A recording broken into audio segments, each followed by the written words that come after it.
dalam nama Yesus Kristus Tuhan kita. Haleluya. Amin. Haleluya. Tema firman Tuhan pagi ini, kekuatan persekutuan jemaat. Kekuatan persekutuan jemaat. Ya, saudara, sering kita mendengar pepatah atau istilah ya, bersatu kita teguh, bercerai kita runtuh. Ini pepatah atau kalimat yang menjadi slogan yang sering kita dengarkan, dan itu betul adanya. Dan bersatu kita teguh, bercerai kita runtuh, itu bukan hanya berlaku secara umum sebagai satu bangsa, sebagai satu negara. Makanya ada Bhinneka Tunggal Ika. Berbeda-beda tetapi tetap satu. Dalam firman Tuhan juga diajarkan, bahkan ditekankan, kesatuan tubuh Kristus, kesatuan jemaat. Ya, kita seringkali menggunakan istilah persekutuan.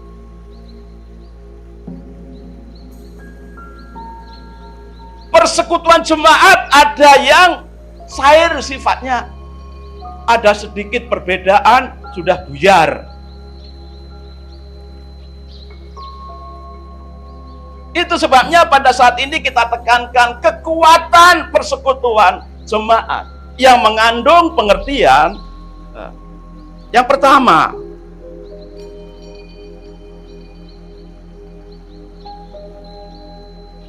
bahwa persekutuan yang kuat itu akan membuat jemaat kuat.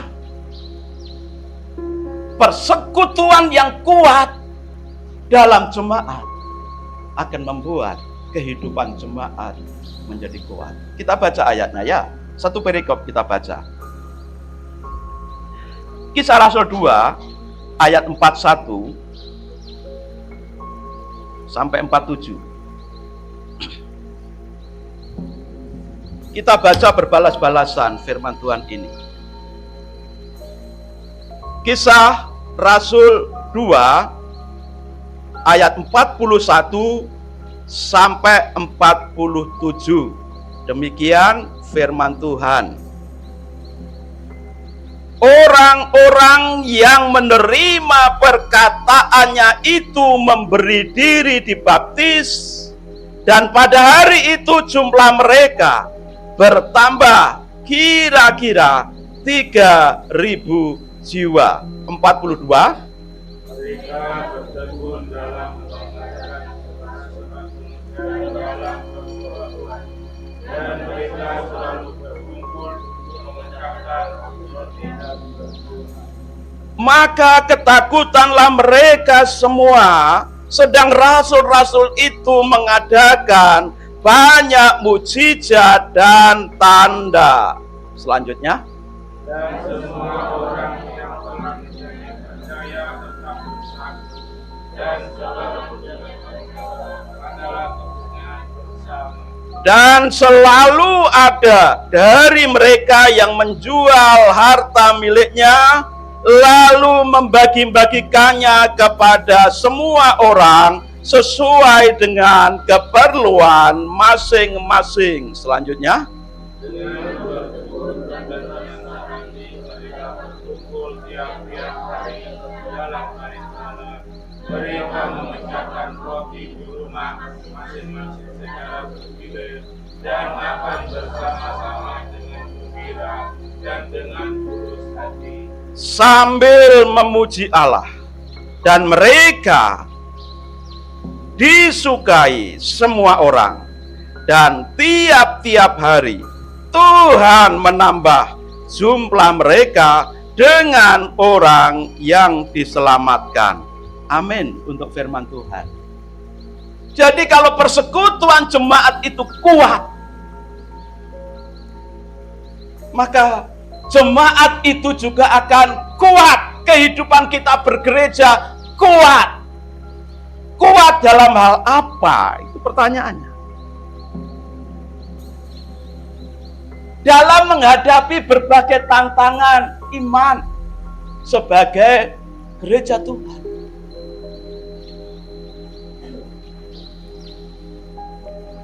Ketika peristiwa ini ditulis, mereka seperti sebenarnya sedang ditinggalkan seorang pemimpin, guru, yang selama ini mereka andalkan secara fisik hadir di antara mereka.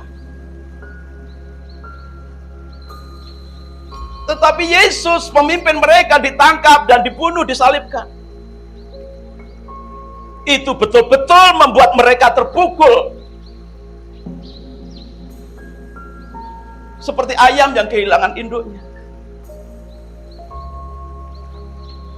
Tetapi di hari Pentakosta, seberapapun yang bisa dihimpun dan yang mau berhimpun,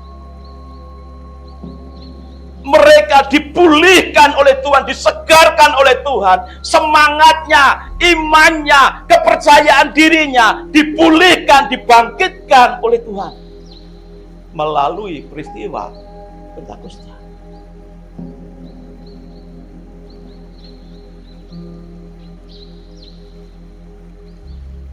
Dan ketika perikop yang kita baca ini ditulis, masalah yang mereka hadapi belum selesai. Karena apa? Masih banyak orang, pihak yang ingin menumpas semua pengikut Yesus.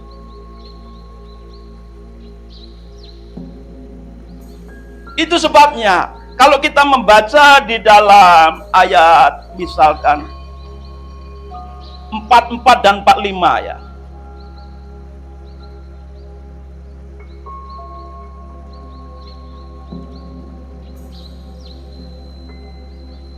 Persekutuan yang kuat akan membuat jemaat gereja Tuhan kuat menghadapi tantangan. 44 dan 45. Dan semua orang yang telah menjadi percaya tetap bersatu, dan segala kepunyaan mereka adalah kepunyaan bersama, dan selalu ada dari mereka yang menjual harta miliknya, lalu membagi-bagikannya kepada semua orang sesuai dengan keperluan masing-masing. Ketika Yesus masih ada di antara mereka, makanan, kebutuhan sehari-hari tidak perlu dipusingkan oleh mereka.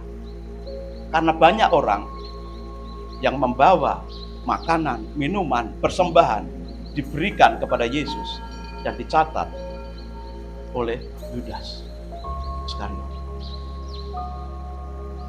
Tetapi ketika Yesus mati dan naik ke surga, bangkit dan naik ke surga,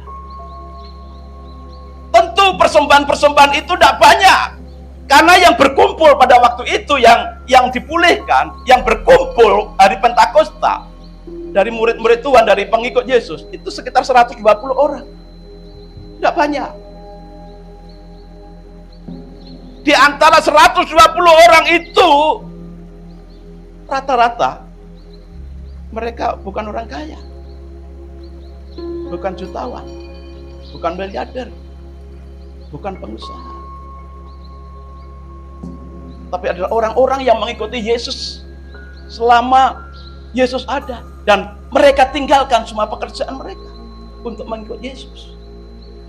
Jadi waktu itu sangat singkat ketika mereka tiba-tiba ditinggalkan oleh Yesus. Tentu secara ekonomi sangat sulit. Tapi hebatnya apa?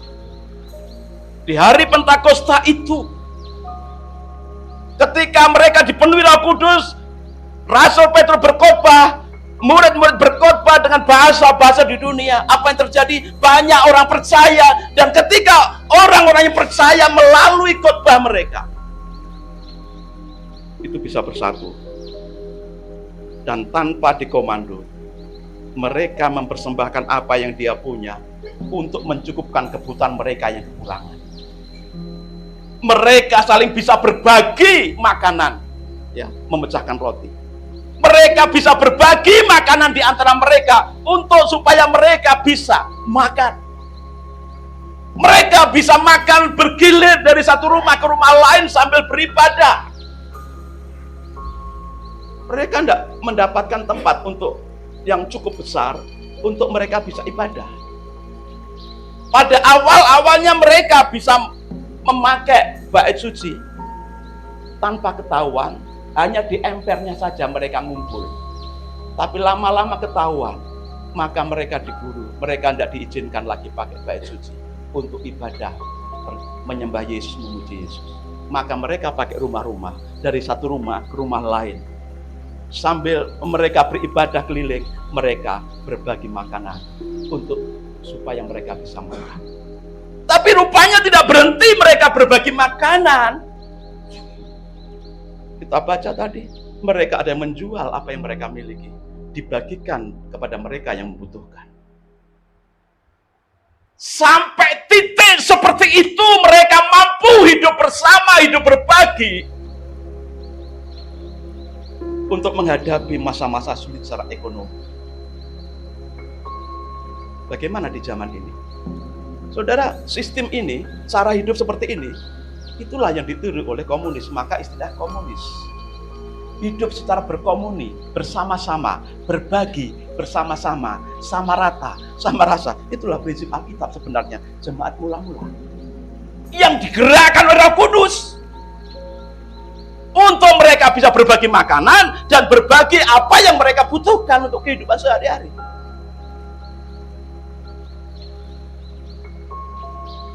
Persekutuan mereka sangat kuat, sehingga tantangan seberat apapun, tantangan ekonomi seberat apapun, sedahsyat apapun yang mereka alami, mereka bisa tetap eksis.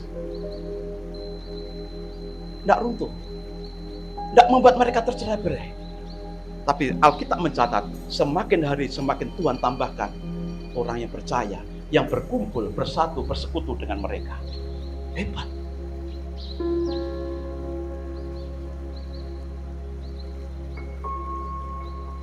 Kalau mereka bisa sampai ke titik itu, alangkah indahnya kalau jemaat-jemaat lain bisa sampai ke titik seperti itu. Di antara yang bertobat dari khotbah para rasul, terutama khotbah Rasul Petrus, mereka kan dari orang-orang saleh di seluruh penjuru dunia, melakukan perjalanan jauh. Dikatakan ada 15 daerah. Tentu mereka bukan orang miskin. Mereka membiayai perjalanannya dari Partia, dari Mesir, dari Libya, dari Arab. Dari mana-mana mereka datang. Mereka bukan orang miskin. Tapi mereka yang bertobat mau memberikan hartanya tanpa diminta, tanpa dikomando. Ketika melihat saudaranya di Yerusalem yang terancam, yang mengalami krisis ekonomi.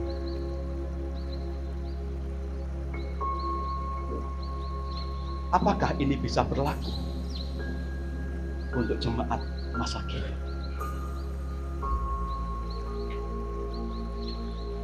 Apakah ini bisa berlaku untuk jemaat masa kini? Bisa terjadi.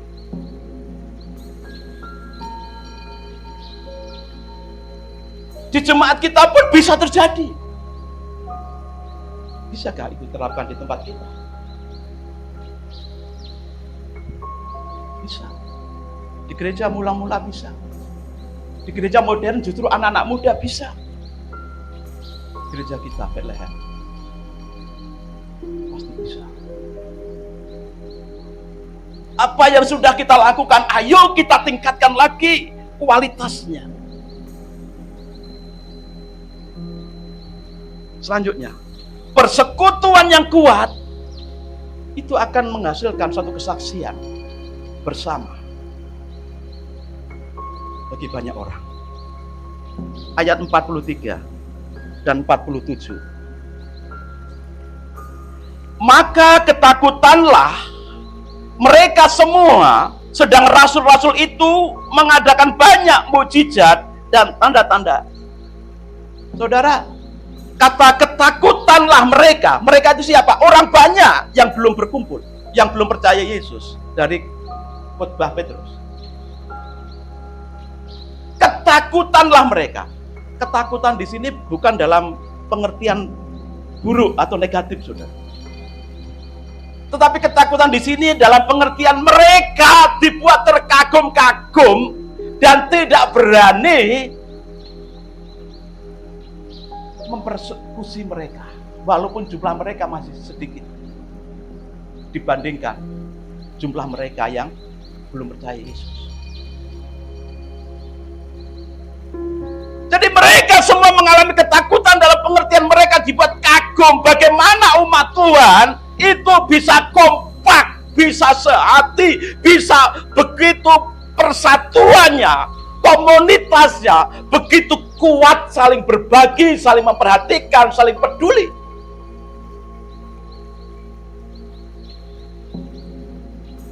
Maka dicatat, maka ketakutanlah mereka semua. Mereka dibuat terheran-heran, terkagum-kagum, dan tidak berani mengusik mereka, orang-orang percaya yang sedang bersekutu. Ayat 47. Sambil memuji Allah, dan mereka disukai semua orang. Ya, kalau di ayat 43 tadi, kalau ketakutan orang banyak itu karena dalam konotasi negatif, pengertian negatif, tentu mereka tidak akan suka. Tapi ayat 47 menekankan, karena kekagumannya mereka kepada persekutuan umat Tuhan yang percaya Yesus itu, maka mereka, orang-orang yang percaya, yang bersekutu, yang berhimpun itu disukai semua orang. Jadi orang-orang tambah suka. Orang-orang yang belum percaya Yesus tambah suka dengan kumpulan mereka, karena ketika mereka berkumpul tidak melakukan onar, tapi justru melakukan contoh-contoh yang positif. Ya. Lalu selanjutnya,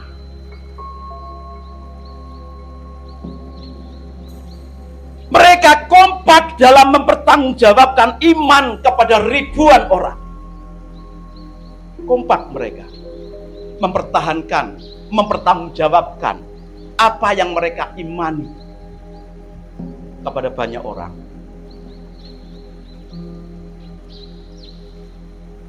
Saudara, ayat 14 dan 15 dari Kisah Rasul 2. Maka bangkitlah Petrus berdiri dengan ke-11 rasul itu, dan dengan suara nyaring ia berkata kepada mereka, hai kamu orang-orang Yahudi dan kamu semua yang tinggal di Yerusalem, ketahuilah dan camkanlah perkataanku ini. Orang-orang ini tidak mabuk seperti kamu sangka, karena hari baru pukul 9. Perhatikan, Petrus dan 11 murid bangkit berdiri.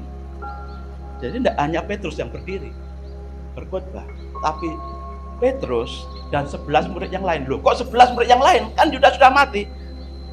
Masuk ke ayat pasal di depannya, pasal 1.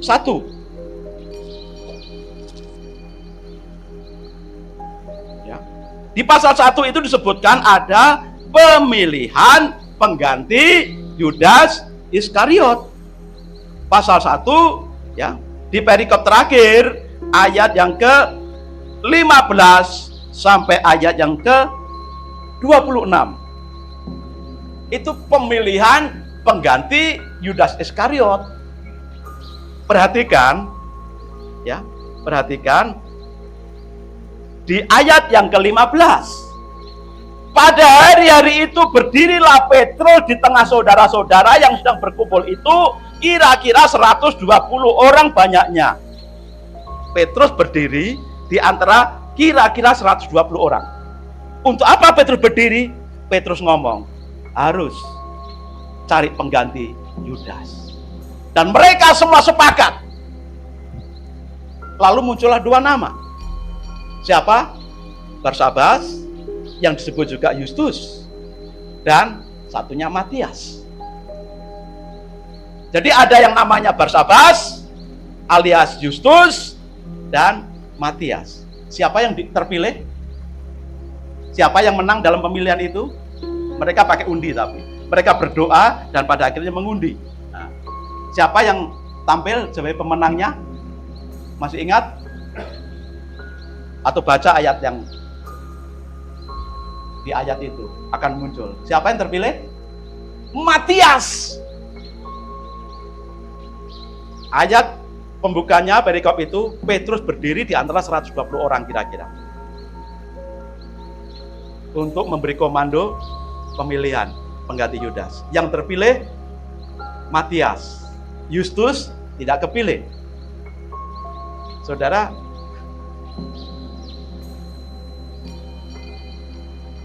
ke ayat 2 tadi,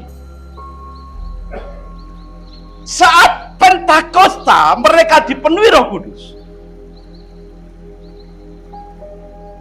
lalu Petrus berdiri berkhotbah diiringi 11 orang murid Yesus, semua berdiri. Saudara, ada pelajaran apa di sini, saudara? Saudara, kalau 120 orang ngumpul, lalu adakan pemilihan dan yang muncul 2 nama, lalu pemenangnya hanya 1 kan pasti, namanya Matias. Kira-kira pendukung Justus atau Barsabas gimana, saudara? Ada yang kecewa nggak kira-kira? Justus nggak kepilih, Matias apa? Mungkin kita nggak tahu undiannya gimana, seperti apa, itu tidak dijelaskan masalahnya. Undiannya seperti apa?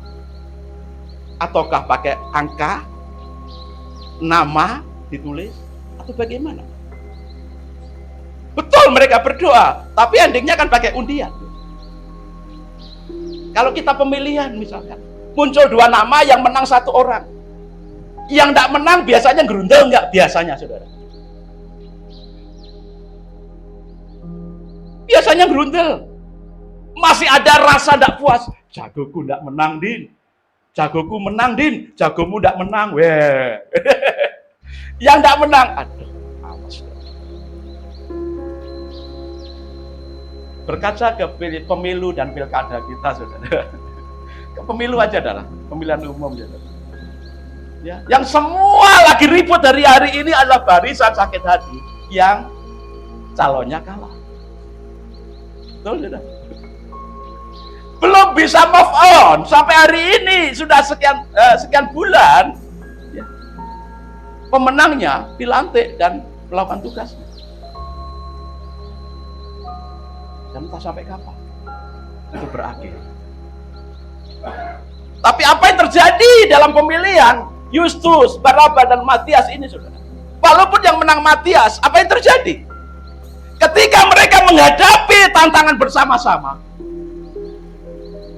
mereka bisa kompak loh, saudara. Melupakan perbedaan pilihan. Melupakan perbedaan pilihan. Melupakan perbedaan pendapat. Dilupakan semua, ditinggalkan, itu tidak penting. Karena mereka menghadapi situasi yang sama. Mereka sedang dicibir dalam satu sisi. Wah, mereka sedang mabuk. Para murid itu sedang mabuk itu. Mabuk anggur. Maka mereka mempertanggungjawabkan iman. Bukan sendiri Petrus yang berdiri loh itu. Ketika Petrus berdiri, 11 murid yang lain ikut berdiri. Berdampingi, artinya apa? Mereka sepakat menopang Petrus yang berdiri, yang berbicara. Meninggalkan semua perbedaan, melupakan semua perbedaan pilihan yang ada. Ini bisa dicontoh untuk kita. Gereja Tuhan menghadapi masalah-masalah, tantangan-tantangan yang sama, ingin menghancurkan gereja Tuhan, ingin memporak-porandakan rumah tangga umat Tuhan, gereja Tuhan. Maka kita harus bergandeng tangan. Seperti para rasul, satu rasul berdiri, yang lain ikut berdiri semua. Tinggalkan semua perbedaan yang ada. Tinggalkan semua perselisihan yang ada. Mengapa mereka bisa seperti itu?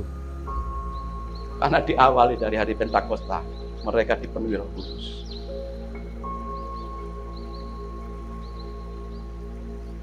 orang yang dihadapi itu ribuan jumlahnya. Jumlah mereka 120 orang saja kira-kira. Tapi begitu mereka kompak dalam persekutuan yang kuat, mereka bisa mengalahkan, meyakinkan 3.000 lebih orang. Dan tiap hari banyak orang yang bisa diyakinkan dengan perkataan dan kesaksian hidup mereka sebagai jemaat Tuhan. Saudara, gereja kita jumlahnya berapa sih ini? Kalau yang terdata sih 65-an, besar kecil. 65 orang besar kecil itu pikirannya beda-beda. Suasana moodnya beda-beda, kata istilahnya Kak Eca kemarin, moodnya itu beda-beda, bahasanya beda-beda, latar belakangnya beda-beda, gaya bicaranya beda-beda, suasana hatinya berbeda-beda, pikirannya, pengetahuannya, tingkat pengetahuannya berbeda-beda. Tapi kalau kita menyadari bahwa kita menghadapi musuh yang sama, yang menyerang iman kita, maka kita harus berdiri, mempertanggungjawabkan iman kita secara bersama-sama, bergandeng tangan, saling menyupport, saling mendukung, satu dengan yang lain. Tinggalkan semua perbedaan, lebih memilih bersatu dalam persekutuan tubuh Kristus, jemaat yang kuat. Selanjutnya, bagaimana kita bisa memiliki persekutuan yang kuat untuk menghadapi tantangan gereja Tuhan, untuk menghadapi berbagai tantangan zaman yang ada?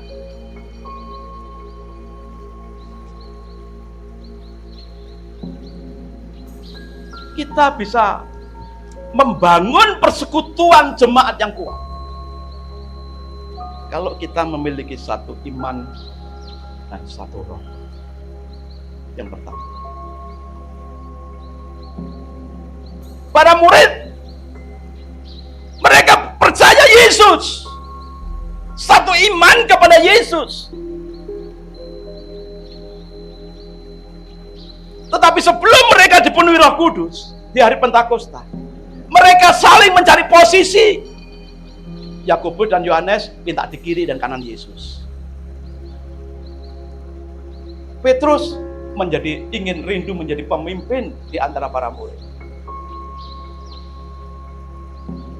Begitu melihat Yohanes lewat, "Guru, apa yang terjadi dengan murid yang kau kasih itu?"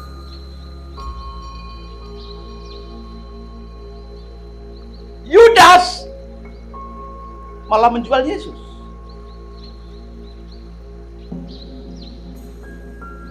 Mereka masing-masing mencari kepentingan diri sendiri. Dan situasi yang nyata adalah saat mereka mengadakan pemilihan pengganti Yudas. Kalau itu tidak ada peristiwa pencurahan Roh Kudus, mereka tidak akan bisa menjadi satu roh. Mereka mengaku satu iman, sama-sama percaya Yesus, tetapi tidak bisa satu roh. Karena mereka punya istilah, definisi sendiri-sendiri percaya Yesus itu. Dan mereka masih punya kepentingan pribadi, walaupun sama-sama mengaku percaya Yesus. Itu sebabnya penting kita dipenuhi Roh Kudus. Seperti para murid di hari Pentakosta dipenuhi Roh Kudus, yang mengubahkan, memperbarui hati dan kehidupannya, pikirannya. Perbedaan tetap ada, latar belakang mereka tetap berbeda, tingkat hidup mereka, ekonomi mereka, cara pandang mereka, cara berpikir mereka, suasana hati mereka berbeda tetap. Tetapi mereka bukan hanya satu iman pada Yesus, tapi di hari Pentakosta mereka disatukan oleh kuasa Roh Kudus yang mengubahkan hati mereka, sehingga mereka memiliki hati yang baru, hati yang diubahkan. Mereka memiliki satu iman, satu roh. 120 orang itu bisa kompak,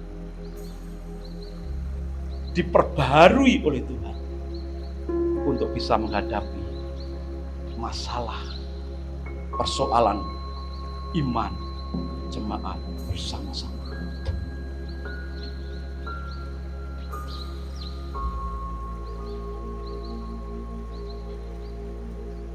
Ya. Lalu kita melihat ke dalam gereja kita hari ini, saudara.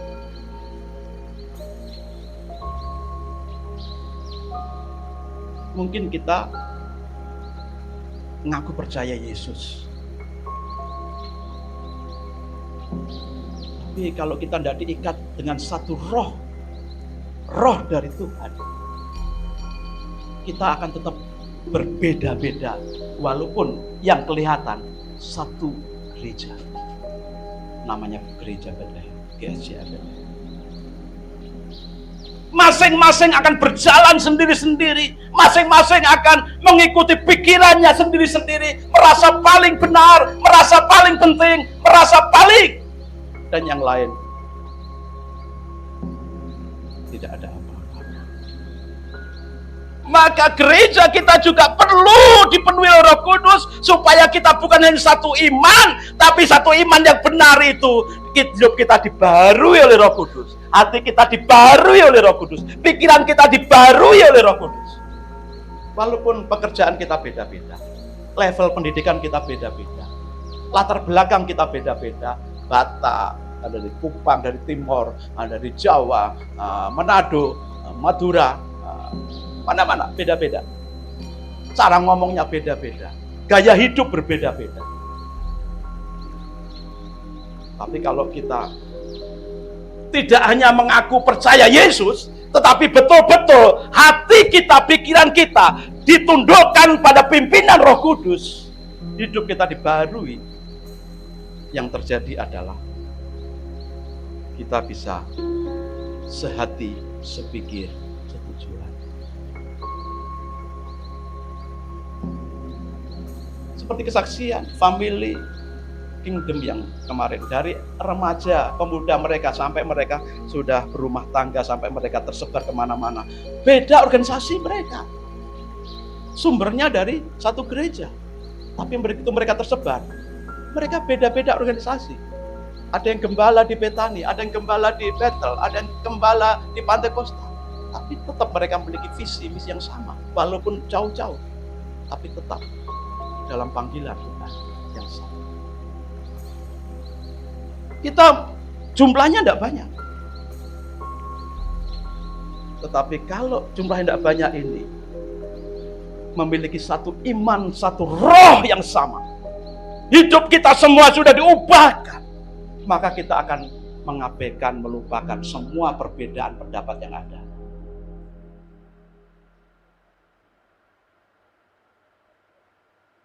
Kita bisa membangun satu persekutuan jemaat yang kuat untuk menghadapi tantangan bersama-sama.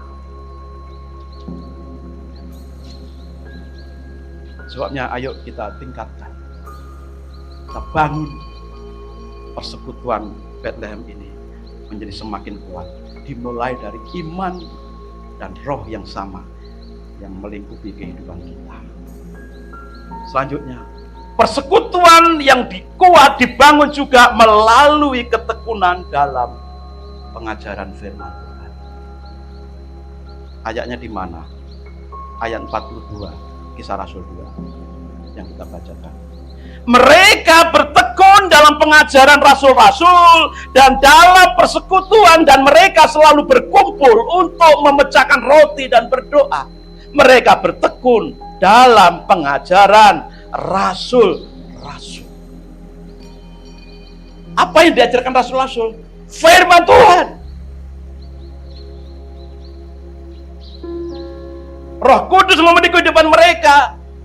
Firman Tuhan selalu diajarkan kepada mereka. Roh Kudus membukakan rahasia-rahasia firman Tuhan. Dan ketika mereka membaca, merenungkan, mempelajari firman Tuhan, yang terjadi apa?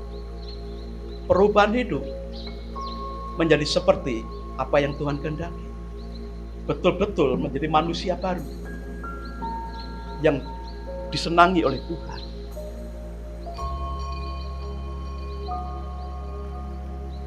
Bertekun dalam pengajaran rasul-rasul, bertekun dalam mempelajari, merenungkan firman Tuhan. Kita buka ayat referensinya ya. Kisah Rasul 17 ayat 11. Kisah Rasul 17 ayat 11.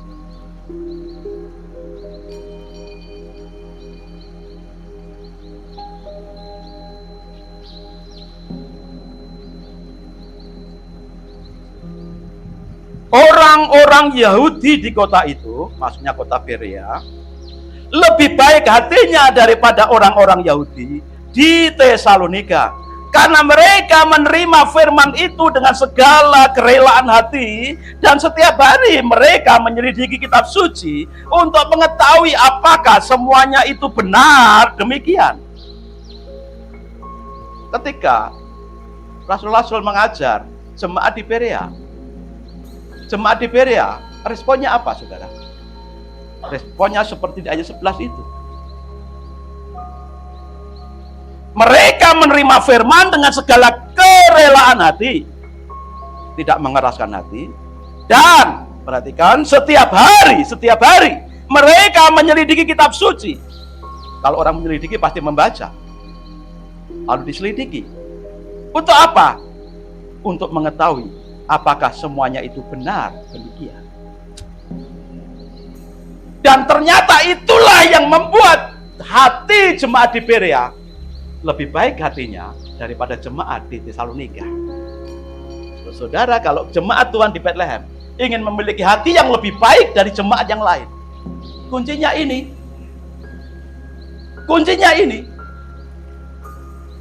Menyelidiki firman Tuhan setiap hari. Membaca, merenungkan firman Tuhan setiap hari. Diselidiki firman Tuhan itu setiap hari. Apakah benar demikian?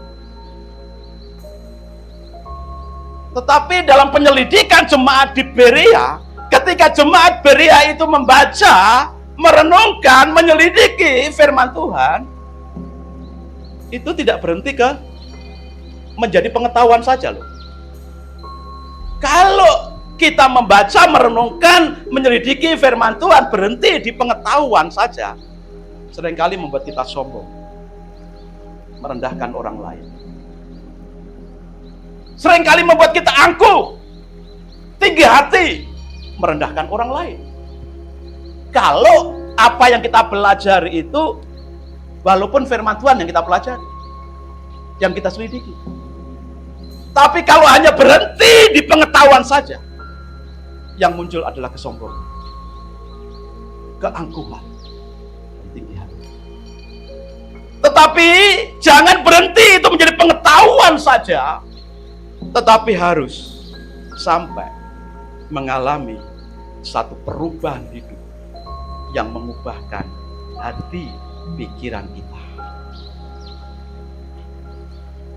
Ketika kita membaca, merenungkan, menyelidiki firman Tuhan, sebenarnya firman Tuhan itu sedang menggemburkan hati kita. Kalau hati kita sedang sekeras batu, firman Tuhan itu dikatakan seperti godam yang menghancurkan. Supaya hati kita, walaupun batu yang besar, itu bisa menjadi lembut. Kalau hati kita itu seperti tanah yang tandus, yang gersang, firman itu bagaikan pupuk yang menyuburkan, sehingga tidak lagi tandus gersang, tapi menjadi tanah hati yang subur.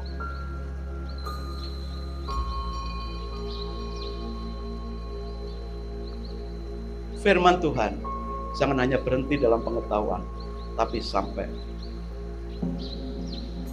ke dalam hati kita, sehingga mengubahkan sikap hati kita, pola pikir kita. Hati dan pola pikir kita dibaharui melalui firman Tuhan yang diterangi oleh Roh Kudus, sehingga kita menjadi manusia baru menurut kehendak Tuhan.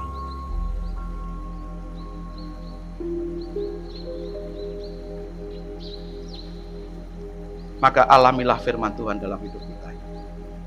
Hati yang sudah dibaharui oleh firman itu akan membuat kehidupan kita dalam bersekutu dengan anggota jemaat yang lain menjadi sehati. Tadi kita dapati kan, mereka sehati loh. Dengan hati yang tulus.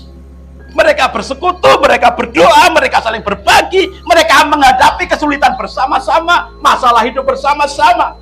Yang lebih muda dianggap sebagai anak, yang lebih tua dianggap sebagai kakak atau orang tua atau senior, pembimbing. Yang lebih tua bisa menghargai yang lebih muda bisa memberikan penghormatan kepada yang dianggap lebih tua. Kalaupun ada ketidakcocokan, ada persoalan, ada gap, bisa saling mengampuni. Karena apa? Hatinya sudah digemburkan dengan firman Tuhan.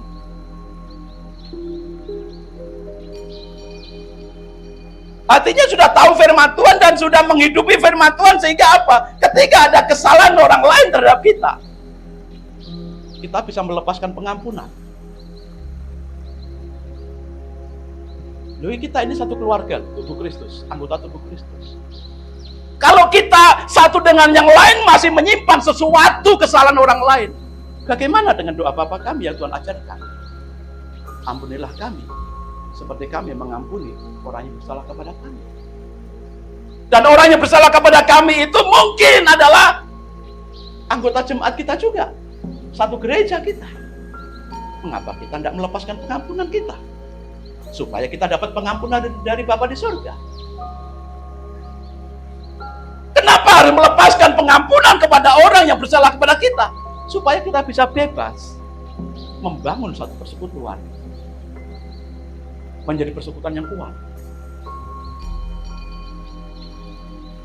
Kadang-kadang sebenarnya orang lain tidak salah pada kita, cuma kita beda berpikir saja. Kita anggap dia salah sama kita, padahal cuma berbeda pola pikir, cara ngomong. Maksud hatinya tidak menyakiti,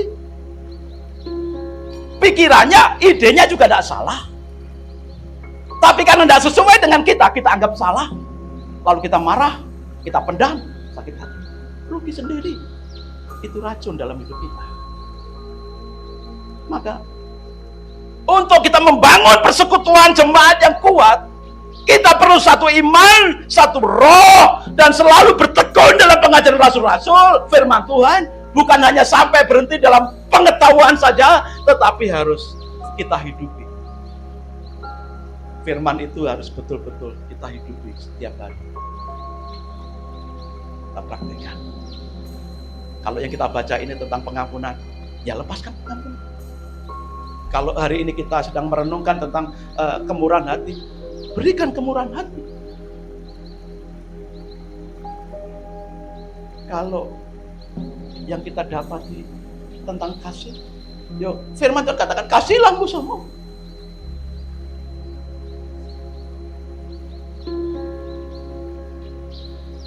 Dan kalau kita sebagai satu warga gereja ini bisa dibangun dengan satu iman, satu roh, satu firman yang kita hidupi bersama-sama, maka kita akan punya visi misi yang sama, dan kita akan menjadi jemaat yang kuat menghadapi persoalan bersama-sama, baik persoalan pribadi, kita doakan bersama-sama. Persoalan kita sebagai gereja Tuhan yang menghadapi visi ke depan, kita hadapi bersama-sama. Bagaimana kita bisa menang atas persoalan tantangan ke depan? Kalau kita membangun persekutuan yang kuat sebagai jemaat Tuhan di Bethlehem. Amin, saudara. Biarlah melalui persekutuan yang kuat kita bangun jemaat Bethlehem menjadi kuat dalam menghadapi tantangan. Baik tantangan secara pribadi, masalah pribadi kita, ataupun tantangan bersama-sama sebagai gereja Tuhan. Mari kita saling mendoakan setiap hari. Apakah kita masih mendoakan setiap hari? Nama-nama samping kita, kiri kanan kita, muka depan kita. Itu adalah bagian membangun persekutuan yang kuat. Dan hal ini sudah saya gemakan sekian waktu yang lalu. Ayo kita mulai. Yang sudah memulai mendoakan anggota jemaat yang lain samping kiri kanan kita, ya jumlahnya tidak banyak kok, masih bisa. Paling tidak sampai waktu 1/4 jam atau 10 menit kita bisa mendoakan mereka dengan cepat. Kalau memang waktu kita sangat terbatas. Tapi kalau kita mau ambil waktu yang khusus mendoakan jemaat Bethlehem secara keseluruhan dalam lebih spesifik, boleh ambil waktu malam, kita punya komitmen. Itu bagian dari membangun satu persekutuan yang kuat. Supaya saudara seiman kita berhasil. Kita pun berhasil karena ditopang, didukung oleh banyak doa-doa kita. Ini 50 orang atau 20 orang lah, atau 30 orang. Kalau 30 orang, kita termasuk diantaranya, berarti saya didukung oleh 29 orang yang selalu menopang saya dalam doa. Loh, kita punya kekuatannya dasar. Yang rindu punya anak, ditopang oleh 30 orang yang lain, jemaat Tuhan Bethlehem, punya kekuatannya besar. Yang menghadapi persoalan ekonomi, pekerjaan atau usaha, ditopang oleh anggota jemaat yang lain 30 orang, menjadi kuat dan memiliki kekuatannya dasar. Maka ayo kita praktekkan terus itu. Jangan jemu-jemu berdoa untuk saudara-saudara seimanmu, jemaat di Bethlehem. Karena itu kunci untuk kita menjadi jemaat yang kuat. Walaupun jumlah kita tidak banyak, kalau kita saling mendoakan dengan kesetiaan, kita semua akan berhasil. 13 tahun loh anak-anak itu, remaja-remaja itu, sampai mereka berumah tangga, punya anak, dan membangun usaha, membangun pelayanan. Mereka berhasil karena mereka kompak saling mendoakan. Tidak selalu mereka saling berbagi karena keadaan masing-masing di pelayanan, di tempat-tempat kosong. Tapi paling tidak mereka bisa berbagi dalam doa, saling peduli dalam doa. Itu kekuatan besar. Aset terbesar kita adalah mendoakan saudara seiman. Saling mendoakan. Itu aset terbesar kita. Kekuatan terbesar kita. Selanjutnya kalau kita ada waktu, ayo saling berkunjung. Membangun keluargaan yang lebih kokoh, lebih kuat.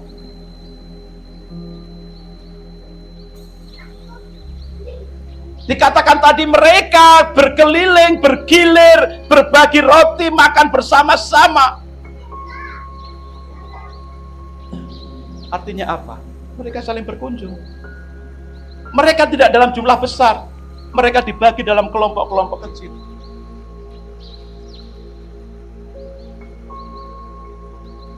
Ketika kita saling berkunjung, yang cowok bisalah cari waktu mengunjungi yang cowok, sama-sama cowoknya, saling menguatkan. Yang sudah berkeluarga mengunjungi yang sama-sama berkeluarga, saling menguatkan.